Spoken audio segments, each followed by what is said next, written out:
The first panel is about what is needed to fully implement the global alcohol action plan. And to discuss this ambitious alcohol policy at the global level, we have three awesome speakers, awesome experts with us. The first one is Eric Carlin, dear colleague of mine, today a public health expert at WHO Europe. But Eric, you're one of those people with really fantastic mix of experience and expertise. You have led the civil society movement in Scotland with the successful adoption and implementation of the minimum unit pricing, for example. So, Eric, if you come up here, please. Yes, a round of applause is really wonderful. Thank you.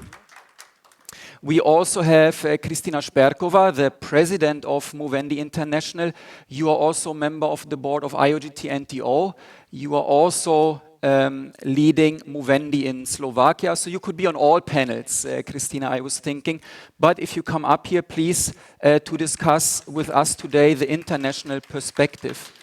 And then I know that Dr. Vesna Petrič is actually very sorry that she couldn't come to Sweden, but Vesna is online. Thank you so much for joining from Slovenia. You have a very busy schedule, Vesna, but thank you for making time for the conversation today.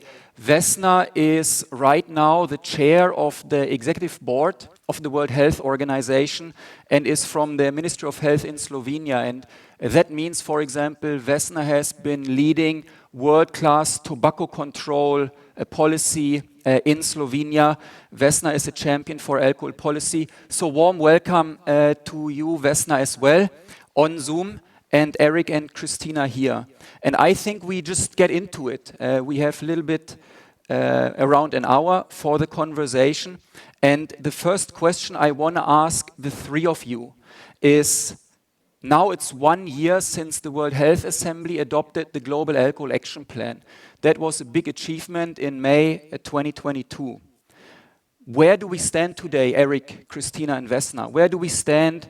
How do you think we are doing right now with alcohol policy at the global level? And what do you think needs to be done regarding advancing alcohol policy at the global level? I think the best is if we go first to Vesna. So over to you. Thank you, Maik, and thank you to invite me to this event. I was yesterday attending an event also with parliamentarians, Swedish parliamentarians, and I learned a lot. But today I would like to share with you that it's important to understand a little bit the historical background of what we are discussing today. You probably all remember that about 10 years ago, we adopted a global strategy to reduce harmful use of alcohol. And global status reports in 2018, it was published, actually showed that we are not ensuring implementation as it was planned. So why was that? That is why it's so important to understand the function of the global action plan, alcohol action plan that was adopted last year. Its function actually is that, yes, strategically speaking, the vision is still the same, the goals are still valid, and some suggested measures in the strategy from 10 years ago are still there to be implemented, but the action plan is there to help us effectively implement what we are after. And this means that we have to really decide, not just at the global level, but at the country level also, what exactly we want to do in the next couple of years. So Global Alcohol Action Plan is by 2030. We have some time there, but we have to plan at the country level what exactly needs to be done. It's not good enough just to go for actions at the global level, because nothing can be done if that is not implemented in the national legislation at the national level. And a little bit later, I'll speak about how this can be done. But if you ask me if there has a progress been made, I would refer to the action plan, European action plan that was adopted last year in Israel at the regional committee, because that is the real answer how we could progress faster. What has happened there is that finally we abandon this wording harmful use of alcohol and let's deal with harmful use of alcohol. Now we understand, because of the research in cancer, that any use of alcohol is actually harmful. So what we really need to do is to lower consumption of alcohol. And that was very difficult, because you can all understand who does not want to lower the consumption of alcohol. But when it comes to health, we do have to lower the consumption, not just so-called harmful consumption, but consumption in general. And I stop here and wait for another question.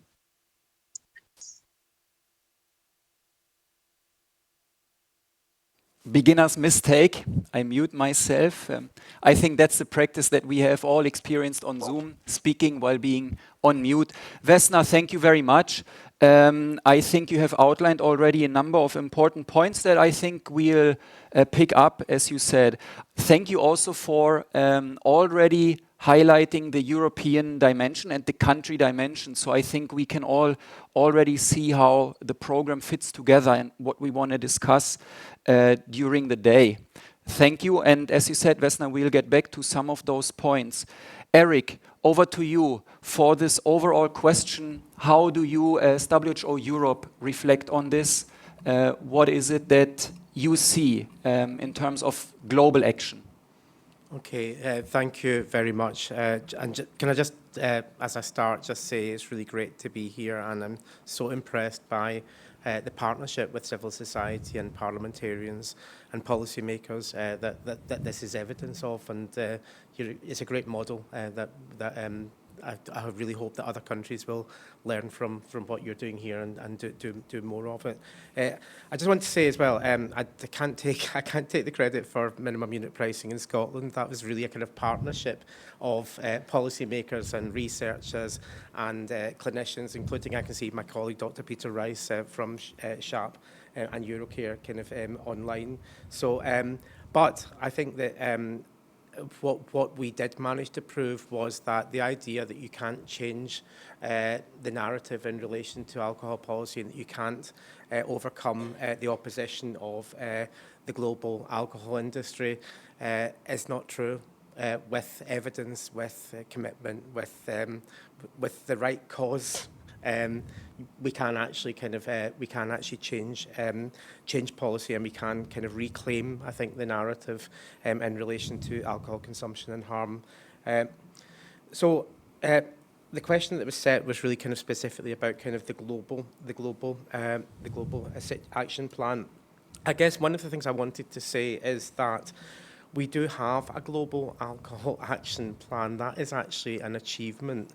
And there are some really important commitments there, including a more ambitious target in relation to a relative reduction in alcohol consumption.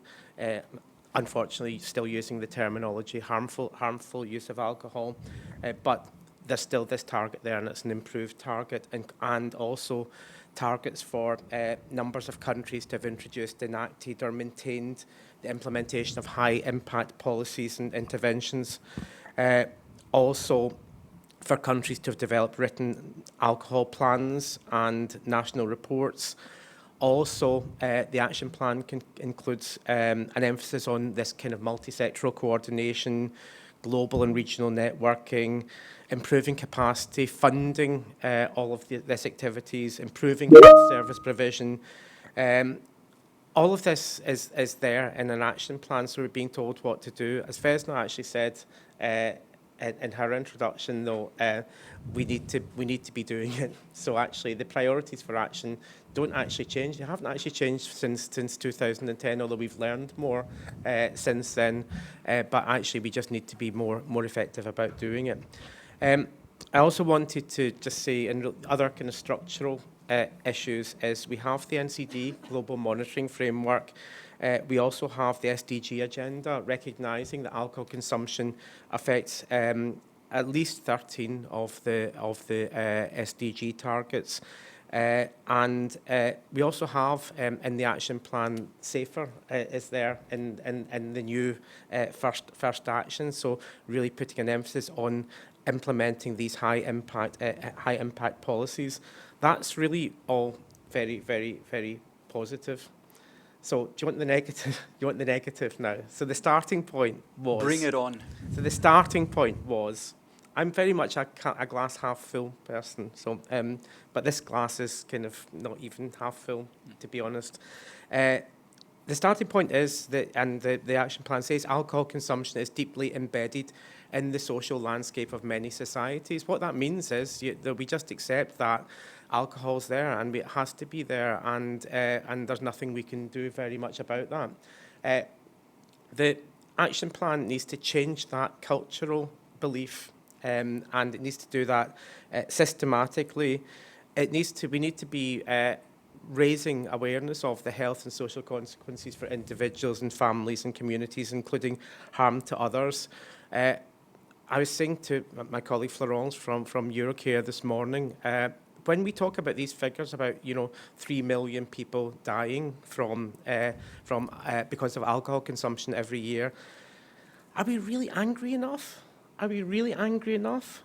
Because actually, if there was anything else where we were saying, 3 million people are dying every year, we'd be marching in the streets, we'd be bringing down governments. We're not angry enough about this. We're kind of taking this as how it is. There's not very much we can do about it. And that's something that we need to kind of really, we need to really be upping our sense of outrage about all of these. Every single one of these deaths is completely avoidable. Nobody needs to die because of alcohol consumption, and we need to be outraged about that. We also know that in relation to the implementation of the strategy, that it's uneven. Inequalities, policies are more likely to be happening in high-income countries than in low-income countries. So actually, the actual implementation of policy is affected by the inequitable way that we run our global systems. And also, the alcohol industry is a global industry. It's organised at a global level, and so it's far more able to interfere with effective public health policies in countries where where democracies are less established, where you've got lower overall income, and we've got very well documented experiences of alcohol industry interference, particularly in low and medium income countries. I think I'll leave it there. I do have more to say, but I think I'll leave it there and pass on to Kristina. Thank you, Eric. This is, great news for us that both Vesna and Eric have more things to say, and we still have some time to get to those things. But Kristina, the same question to you from a civil society perspective. Movendi International has worked for bringing back alcohol policy on the WHO agenda. As both Vesna and Eric have said, there is this landmark decision of the Global Alcohol Action Plan. How do you think about it? Where are we? Challenges, possibilities? What's the situation? Thank you, Maik. And I think it's really fun to speak as a third person and listening to the things that I wanted to say. So it's it's fun. But okay, you ask what is it? What's the perspective of civil society? And I think that these two guys also has a perspective of civil society, even though of course now they have a different role. But both of them are looking at the Global Alcohol Action Plan also from that perspective. So some things we have already heard some things. But yeah, I think, and Eric has said that we have Global Alcohol Action Plan, and that's a very good news for civil society, because what happened in 2010 when the Global Alcohol Strategy was adopted, nothing has happened for until 2018, so that's 8 years. We couldn't see alcohol on the agenda of WHO.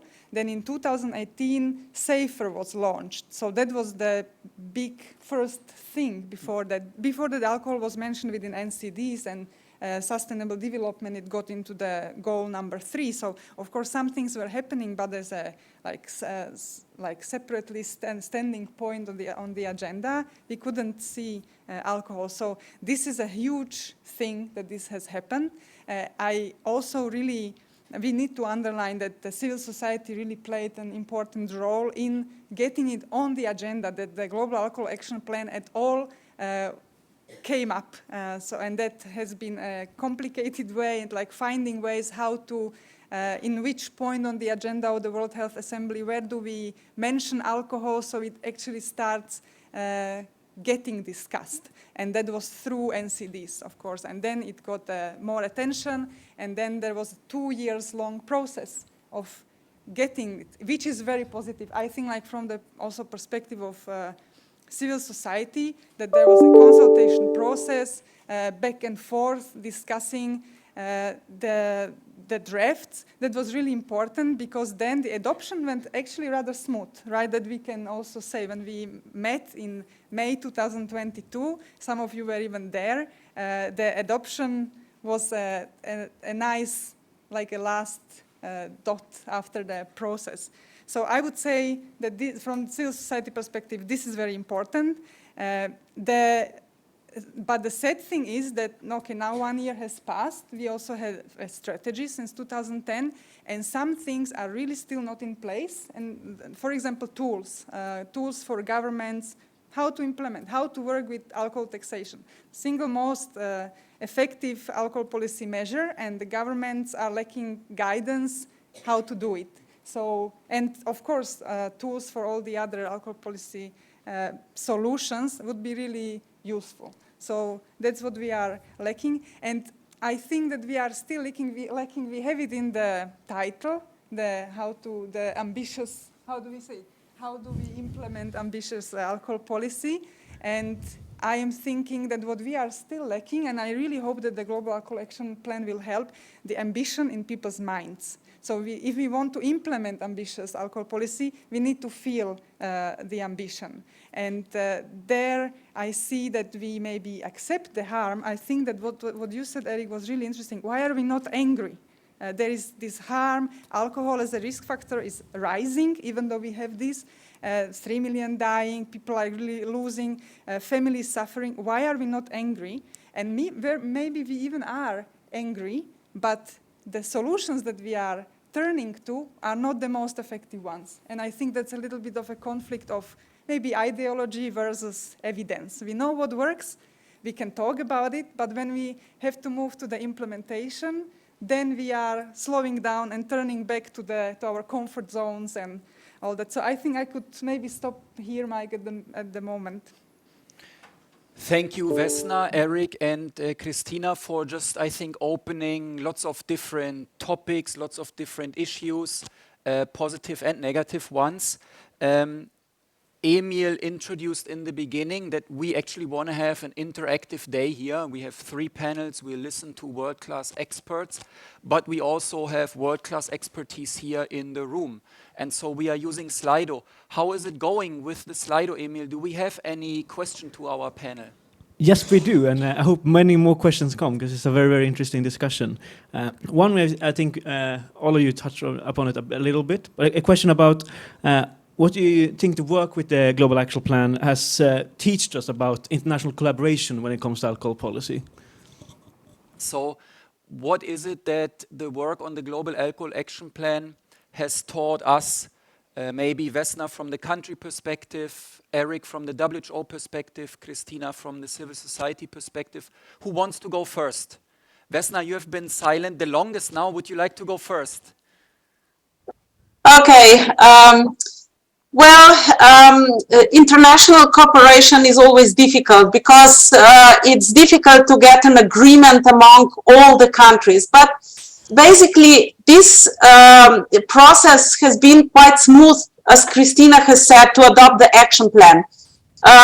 Why that is so, I'm a little bit worried, because I think that we, with an ease, adopt ambitious plans but then we don't really invest in implementation.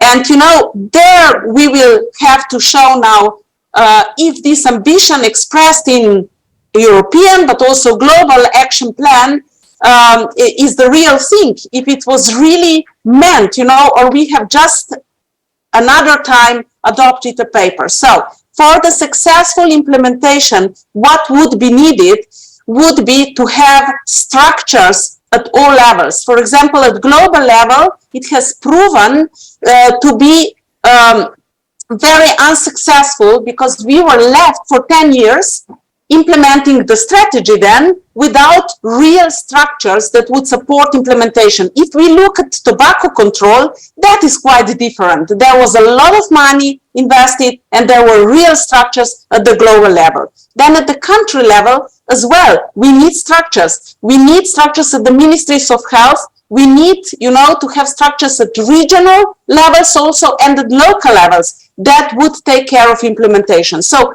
who's accountable at the country level, who's accountable at the regional level and the local level? That needs to be defined at each country, but also globally for the WHO. Then we also, of course, need to make sure that when implementing, nobody is left behind, which we are preaching all the time. But how can we do this? How can we really make sure that nobody is left behind? We need to work here with the NGOs, with civil society, because they're the ones who can best identify the needs of those most vulnerable, where even health sector sometimes can not address those needs because these people, sometimes they don't even come to the health sector for the advice in time. They come when it's already too late very often.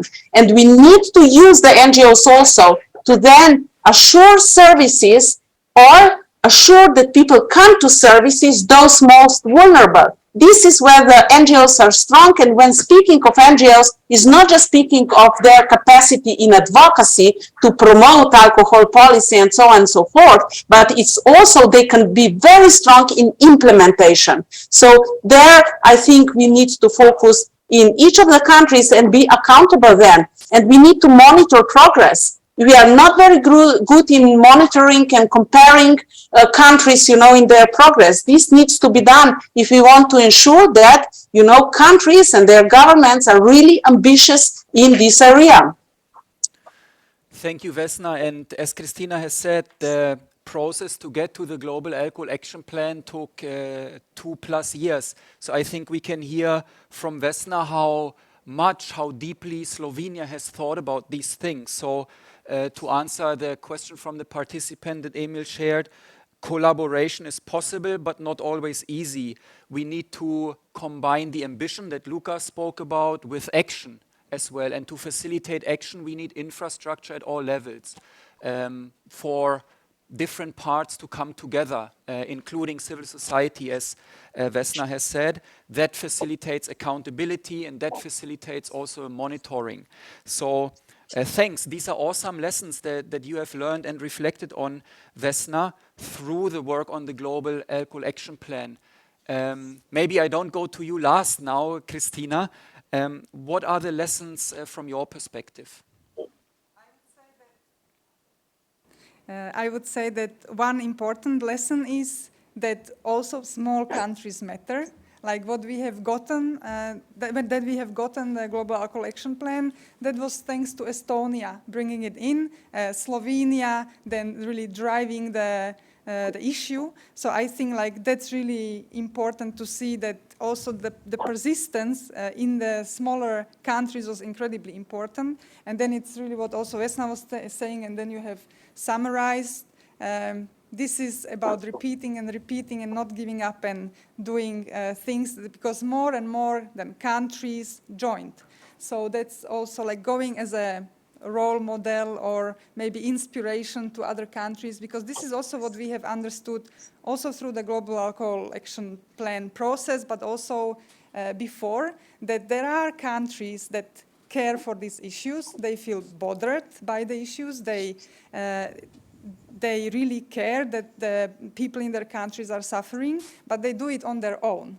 And through these kind of international processes, they can get together and they can also strengthen each other. And this is what we also understand really through the process. We had a side event, for example, during the World Health Assembly in May 2022, before the Global Alcohol Action Plan was adopted, where countries were sharing their experiences, and some were like surprised that some other country is successful in something. They didn't know about it. And they were like, oh, but we really want to learn. Like Nepal wants to learn from Finland. And that was then, for those people that were there for the first time, that could hear it. So we understand that we need to create the spaces where the governments can meet and exchange and learn from each other and inspire each other.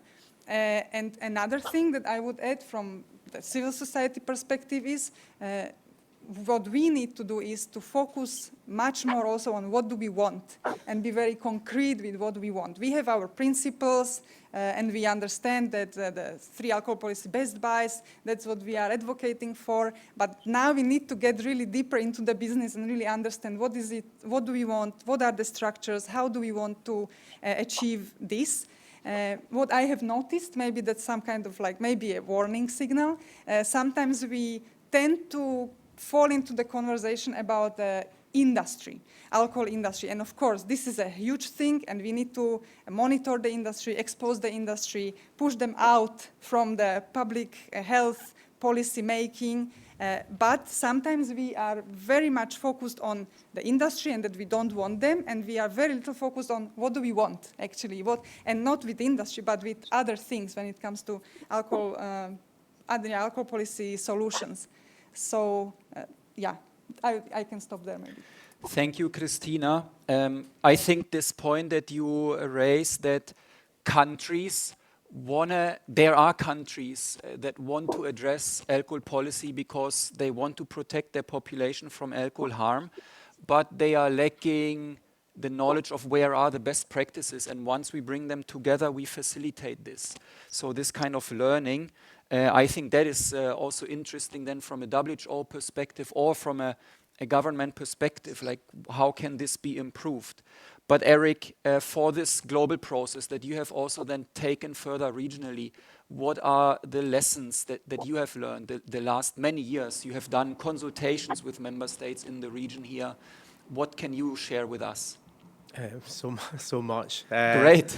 I mean, I think I'd like to just begin by saying that I feel very conscious of being a Northern European, talking about global issues, and the challenges at a global level are huge, and they're related to the way that we organise our global society and the inequities that exist in relation to all of that. Countries have signed up to the Sustainable Development Goals, and which are about imagining a better society where people thrive and where we have a well-being society with more equality, better education, better gender equity, where we're actually kind of looking after the planet, which is so precious to us. We need to understand when we're talking about alcohol through the process. I think we need to kind of build this understanding that alcohol harms achievement of all of those objectives. Now, countries actually understand those objectives. They might not understand when you're dealing with famine or when you're dealing with war or you're dealing with civil unrest. They might not. They might think, alcohol, what's that? This is not really that important to us. But if you actually kind of contextualize that actually that reducing alcohol consumption contributes to achievement of those huge, really important global goals, that's really important. I think I just wanted to say one other thing is that through the process, so working in this context of global inequalities, also we have since the Global Action Plan, we've had COVID-19, we've had we're going to have some other health emergency somewhere down the road, and we need to be prepared for that. We need to understand how alcohol preparedness needs to be included in health emergency preparedness as well. I think kind of through the whole process, and we need to understand, but the other thing I was going to say was, I think we need to understand that in different contexts, as well as those larger inequities, We have different contexts in terms of what the direct problems with alcohol are. So, so we know from the Global Action Plan process that informally and illegally produced alcohol accounts for 25% of total alcohol consumption. That isn't an issue in the UK in the same way. So actually we need to be having a global vision, but recognising that we need to operationalise it at a national, local, community level as well as a regional level. Can I just say one more thing? Because I do actually think I don't want to kind of not mention the alcohol industry. So I'm not saying that that's all that we need to be talking about.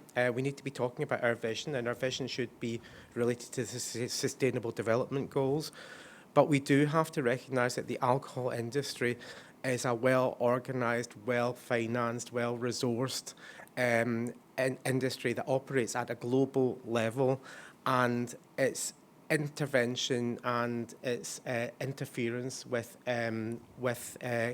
democratic processes to support public health cannot be underestimated, and it must be challenged at every opportunity. Thank you. Yeah, Kristina, please. Yeah, I just really want to make very clear that I was not saying not to work against the alcohol industry. So I wanted to say that we shouldn't get stuck only with it, but also to have something, what is it that we then want, not to only criticize there is industry. But they are real, yeah, that's, I absolutely am with you, Eric. Thanks, Eric. And Kristina, Vesna, over to you.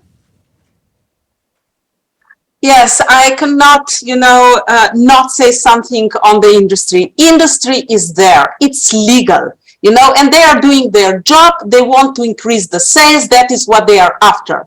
It is on countries, on the governments. It is not on the WHO Secretariat. It is on the countries to adopt strategies in their countries and globally, to address the harm that is done by alcohol. This is not an ordinary commodity. This is a special substance that needs to be dealt with accordingly. And we should be after things like labeling. Why this substance, the alcohol bottles have no labels on it, explaining to the consumer, what is in there actually. We know that it's alcohol. We know about how much alcohol is there, but the rest is enigma for us still, many times. So labeling is very important. Health warnings are very important. When we speak of price and taxation, it's not only about one country, it's about several countries. The bordering countries, if they have very low price, the country has difficulty to decide to higher prices, by taxation. So what are we after? Should we actually look to some international agreement here? It has been spelled out already. Why we are denying that, for example, marketing through internet to children even cannot be addressed only by one country. It needs to be addressed globally, or at least at the level of European Union. We can do something about it, and so on and so forth. There is a lot that can be done, but somebody needs to be accountable. And I believe strongly that it's us countries that need to do something. It's at the country level. And then, yes, we can share experience. Yes, we can share the good practice. Everything is then possible, but we need to understand who is accountable. So leave out the industry. Yes, we should monitor what they do. We should monitor how they address or promote alcohol to young people through the internet. Very important. We should make this visible, but we should do what we have to do, and that is on us, governments and countries. Thank you, Vesna. Thank Now you. you have brought up an important point, I think, government responsibility, but also the global nature of, for example, cross-border marketing. And when one country does something, I think we have really good experiences for excellent world-class alcohol taxation in one country being undermined by low levels of taxation in another. Sweden is a perfect case for world-class alcohol advertising, alcohol marketing regulation, but the alcohol industry abusing a situation in the European Union. And of course, then the governments, like you are saying, Vesna, have to step in, and one tool could be, I think you are saying, should be a global binding treaty as we know it from tobacco. There is one thing that I want to ask you, sticking with the alcohol industry just for a moment more. The World Health Organization, Vesna, you know it, Eric, Kristina, they are meeting the alcohol industry for a dialogue every year. What is the perspective from the regional office of WHO, from a member state, and right now you're a very important member state, Vesna, and from civil society? You just said the industry pursues their profits. Can we accept this kind of dialogue? Or is this a flaw in the system that we have at the global level? This is a question to me. It's a question to all three. Okay, so I'll start with this. I think you know that we have demonstrated that the European Union, we have created years ago an alcohol forum where the industry and the NGOs were gathering together to explain what they are doing to reduce the alcohol harm. And we have learned that this doesn't work because the industry, as has been said before, has a lot of money to do a lot of action. But when we ask for the impact of those actions, the countries ask for the impact, we never got a real report on the impact. We got only the report on what has been done, but not what impact all these things have made on reducing harmful use of alcohol. So on the other hand, you have to understand that, WHO is obliged to do what countries ask WHO to do. So it's not about the Secretariat, Dr. Tedros or whoever. It's about us countries. We are the one deciding at the World Health Assembly and otherwise, in the decision-making bodies, what actually we want from the Secretariat. And it has been decided, obviously, that they should talk to all stakeholders. The important thing is what comes out of these talks. These talks should definitely not impact the action on reducing alcohol harm. And I hope this does not. But one thing that I would really want to make sure is transparency of all of this. It should be very transparent what these discussions are after and what actually they are discussing there. That is a must. Thank you. Thank you, Vesna. Eric, I know that this is a tough question, but what do you think? It's a question. It's a question that should be asked, and I think it's actually really important that civil society is constantly asking the question about the engagement with the alcohol industry. The situation is that within the global strategy, there's a commitment to have an engagement, and this is how it's been operationalized. And as Vesna says, the Secretariat at headquarters level take their guidance from their member states. It's perfectly legitimate, I think, for civil society to question that and to challenge that, and this is why it's important to have these continuing dialogues. Just to say, in terms of what that engagement involves, it's very much about but it's absolutely not about engaging them in terms of developing alcohol policy. It's about their role as economic operators, so producers, distributors, sellers of alcohol, and how you implement alcohol policy. I think there's a discussion to be had about how you do that. But we have a legal product. So at some stage, you need to speak to the industry about kind of how to maintain where the elected governments decide that they wish them to be in relation to what happens with that legal product. So back to kind of again what Vesna was saying, it's actually for the governments to lay out and to give WHO really clear instruction about that engagement, if that engagement is to take place. But I think it's a really important conversation to keep on having. Thanks. And Kristina, now we have heard it twice. Vesna spoke about the government's role in making sure WHO does the right thing. And Vesna also mentioned the European Alcohol and Health Forum, and we have obviously IOGT-NTO here and also UNF, two of the civil society organizations that led the movement of actually recognizing that that is not working. It's not bringing us to better action, more ambitious action in the EU many years ago. So how does civil society Movendi International think about this dialogue between WHO and the industry? I think that, or like the civil society, and I can really speak on behalf of Movendi International, is that this dialogue should be stopped completely. And Eric mentioned that there is a commitment from the global strategy. There are many other commitments in the global strategy that are really not followed. Plus, we understand also that the commitment is if that works, if it helps something. And we understand that the alcohol industry is really undermining the implementation of the Global Alcohol Action Plan, like all the things that are there that should be done. We know that in countries, alcohol industry is undermining it on a daily basis. That's their business.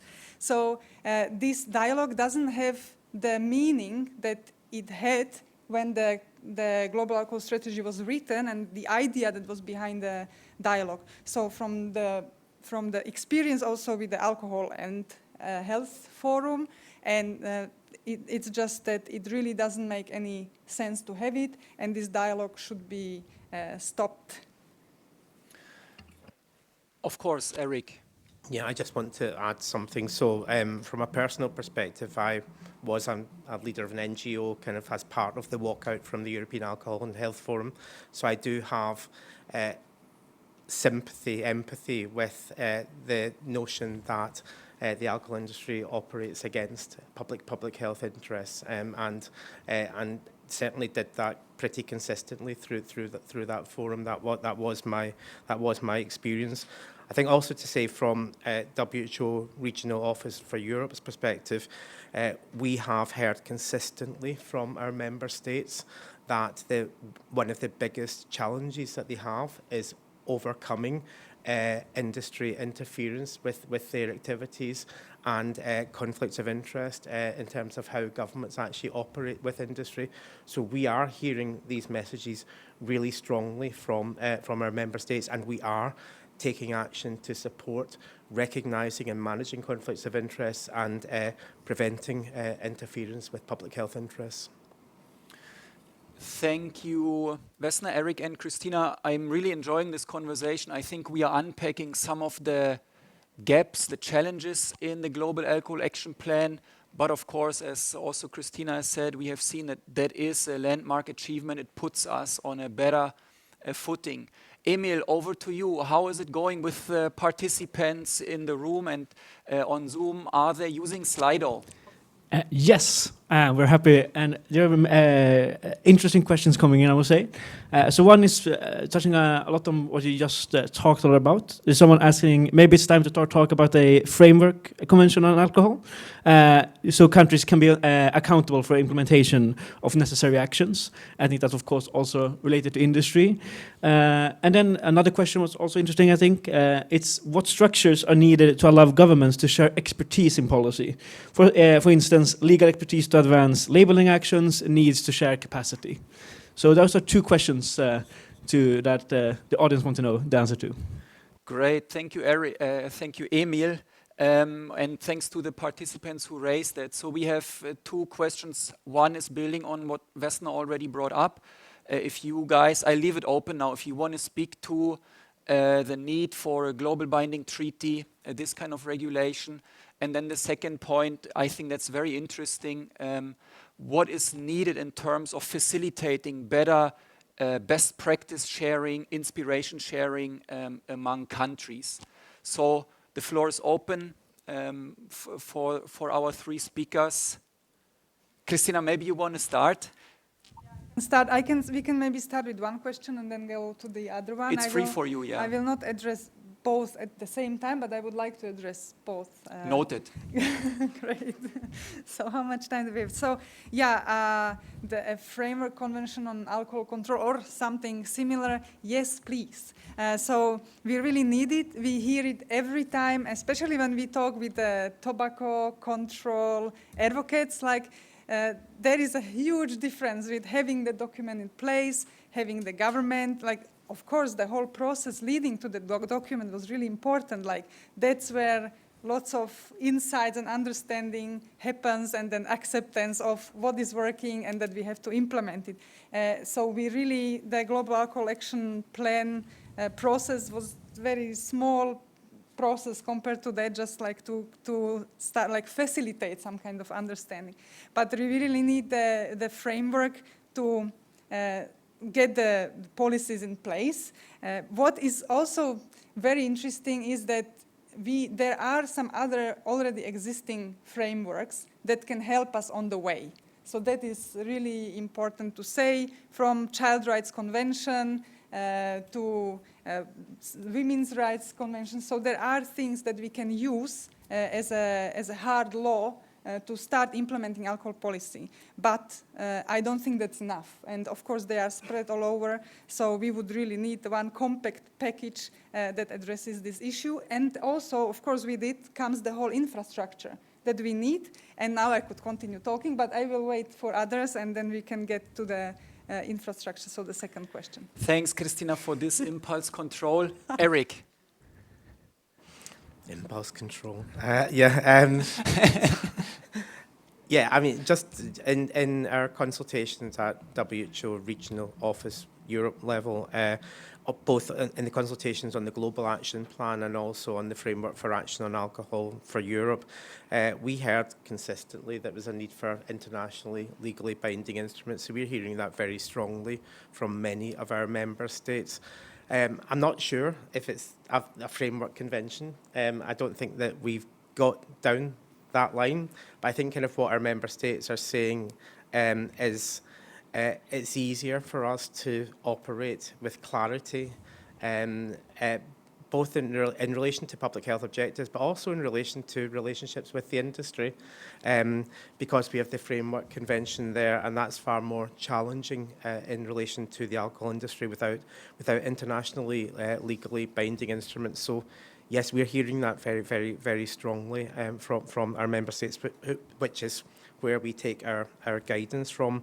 I also think, I want to say, I think there need to be, whether you encompass everything in one thing or whether you do it in a series of agreements, there are opportunities for international agreements in relation to a whole range of other things, including labelling, including taxation. Marketing is a really obvious area, and digital marketing in particular. I don't think we've mentioned that very much in terms of the global challenge that alcohol marketing on the internet poses to young people, but not just to young people, but also to the whole population, who are just kind of bombarded constantly with, alcohol being in their online spaces, and they're not even realising that somebody's paying for that somewhere up the line. I think certainly some international agreement and some working with the industry would be useful in relation to that, but that's in relation to the platforms, the internet platforms, for them to restrict those operations would be really useful. Thanks, Eric. And Vesna, yes, you are there. Over to you, Vesna. Yeah, I had to change the computer. But what I think is missing here is understanding what does a process mean to go for an international commitment. It doesn't need to be, as Eric has said, framework convention, but we need a process, and this process, could be established by going for some international commitment. As I said before, yes, it is on governments, to implement in their countries. Even for it is also about communities to implement in their communities. But when it comes to certain things like, cross-border sale or advertising through social media or something like this, then we need to work at the global level, or at least at European Union level.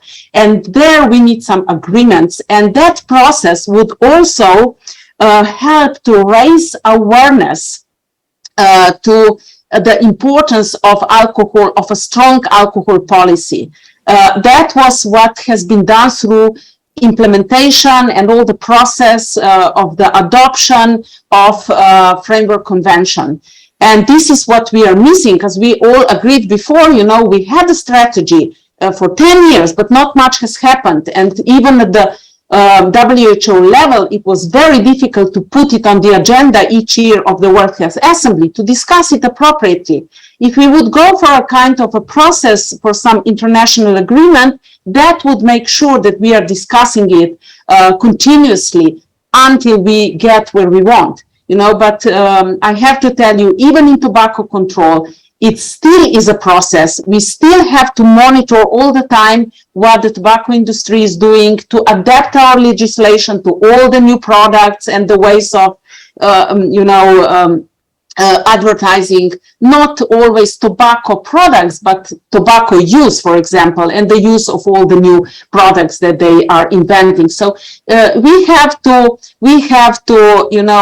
to understand that this is a process, never-ending process, as long as these substances are legal, and we have to make sure that there is continuous, even political attention to policy, to alcohol policy in this regard. So that is what could bring us there more easily if we had some process there to legalize certain things at the global level. That would certainly put alcohol policy higher on the political agenda.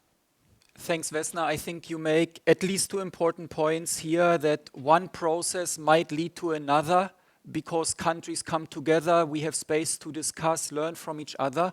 And then I think on this intersection between industry practices and policy in the country, I think the point you raise is very important. Countries are never done. We have some countries here with world-class alcohol policy solutions. We cannot rest, like you are saying, Vesna, because the industry is not resting. We might have an advertising ban, and like Eric is saying, now they are coming up with all the ways to actually circumvent and undermine an advertising ban. So thanks, Vesna. We had another question from a participant about what the panel thinks, what can be done better and more to facilitate learning, best practice exchange. Are there any thoughts here from our three different perspectives?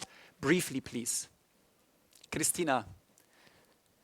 So I think that it has already been mentioned here, but the ministerial conference would be a very nice thing to have, where the ministers actually can help meet and discuss deeply and exchange this knowledge. So absolutely that. Then the focal point networks that has already been there, but it could be revived and it could work much better.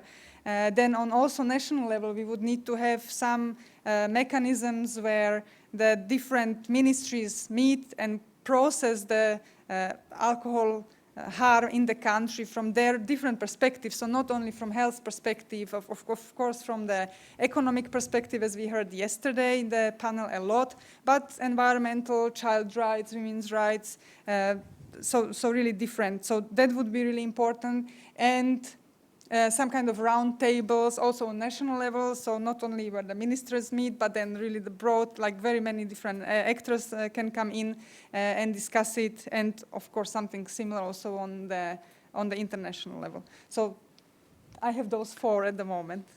Thank you, Kristina. Eric, Vesna, is there anything to add? Eric?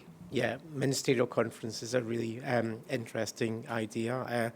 As long as there's an outcome from it, please, let's have it that there is a vision and that the purpose of this conference is to have an outcome that actually changes things in the world as a result. I think you touched on this, Kristina. I think one of the most important things in terms of tools are tools to raise awareness in ministries other than health ministries, so in finance ministries and business ministries, and all of the ministries which actually are going to be far more important in terms of implementing the best buy. So actions on price availability and marketing very often don't lay with health ministries. So we need to raise awareness of the harms, the need for effective policies within these other ministries, as well as give them tools to support implementation of those policies across government. Thank you. And over to you, Vesna. Yes, it's great to, have ministers of health understanding, what we are after and share good practices and ministerial conferences are always a good opportunity to do so. But I would prefer to do something in addition. To use all the new social media with the help of NGOs, in particular, organized youth is very strong to spread the messages, what is needed. Because we need to raise the temperature in the society. We need to make society, all parts of society understand, what works, what doesn't, what we are after, what is going on, and it won't help only having ministerial conferences, because very often ministers of health want to do something, but the government does not want to do that. So we have to support the ministries of health through letting the whole society understand, what is important and how we can get there, the media and everyone.